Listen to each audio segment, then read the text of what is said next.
the apostles came out, the Pharisees said, we told you not to preach in that name, and now you have done this.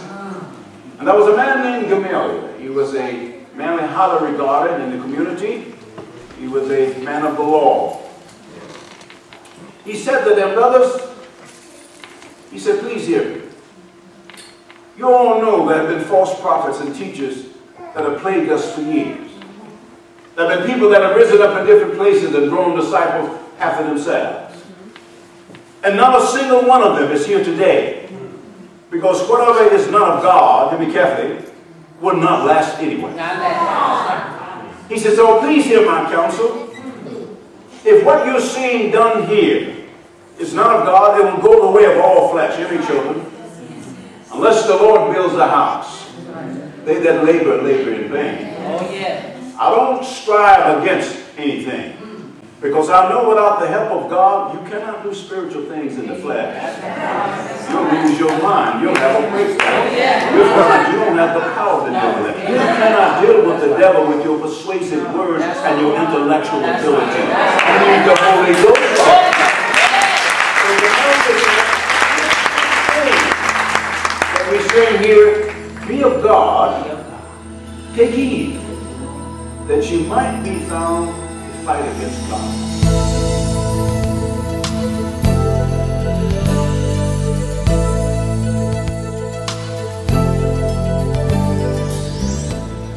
I want to talk with you about the topic, fighting against God. It's a very interesting possibility. How can you fight against God? Well, first of all, you need to understand the context in which the writer is speaking. Christianity is a participatory faith. It's a cooperative faith. God delegates authority and privileges to people. He represents himself through people. And so many times when it speaks of fighting against God, it's fighting against those that God has chosen. That's why he says, touch not my anointed, and do my prophets no harm.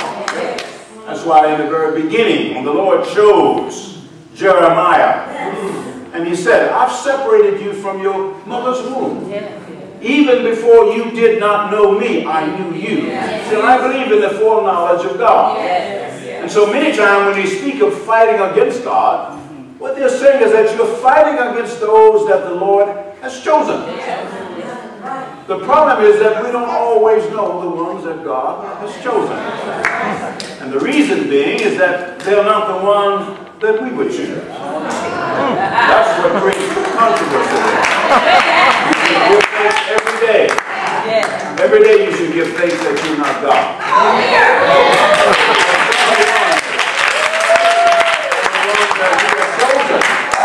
Have fallen short.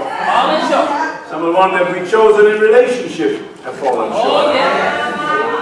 But God has a principle. Whatever God starts, he completes. When God chooses you, he knows how to mold you and to chisel and to bring you to the place where you need to be. And so, when they begin to fight against those that were chosen of God, and the apostles particularly, they find themselves fighting, first of all, against what they were saying. That's the first opposition you will place. Somebody fighting against what you were saying. And so the apostles began to preach to the Jews. You can be accepted before God without the works of the law. Now that's a radical thing.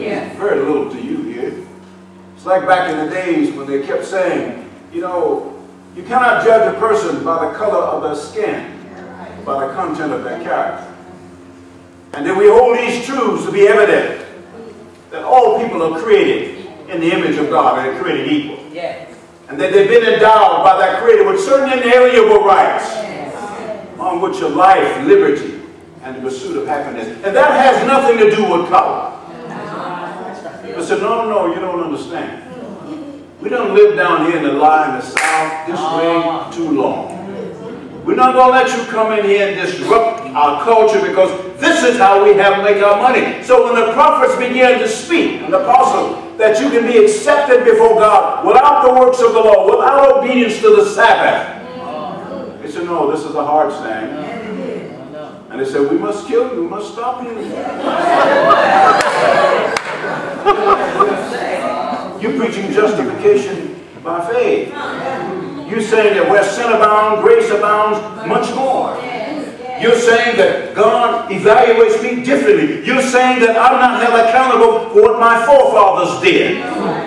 You're saying that if I sin, there's forgiveness after sin. Does not mean that I make sin an occupation. So they had a problem.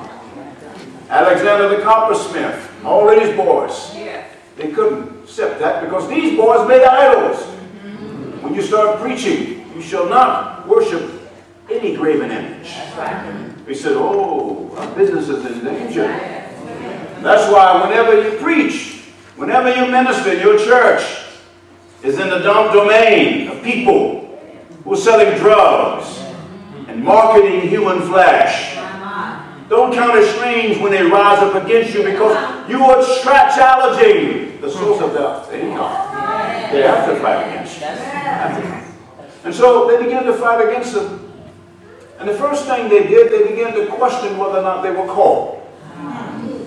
This is the first strategy of evil. It always questions your personal integrity before God. Who are you? That's why when Paul writes to Timothy, let no man despise your youth. Let no man despise your youth. Let no man despise the fact you weren't educated in some of the greatest theological seminaries. Let no man despise you because you don't have doctorate before your name. Let no man despise you because, number one, they haven't seen your face or your name. None of these things have any meaning with that. Not at all. God is the one that validates ministry. The first thing they begin to do is come against the call. And so Paul would say to Timothy, as I'm saying to some of you, remember the prophecies that went before on you. How by the laying on of our hands you receive gifts. See, that's what prophecy does. Prophecy is God's way of telling you who you are before you know who you were. It locates you. Because the Lord knows that at some point in time you're going to have to reach back to a word because you don't see anything in front of you. Just because opportunity is not in front of you does not mean there has not been a legacy behind it. God always, not only for you to look forward, but He always says, remember.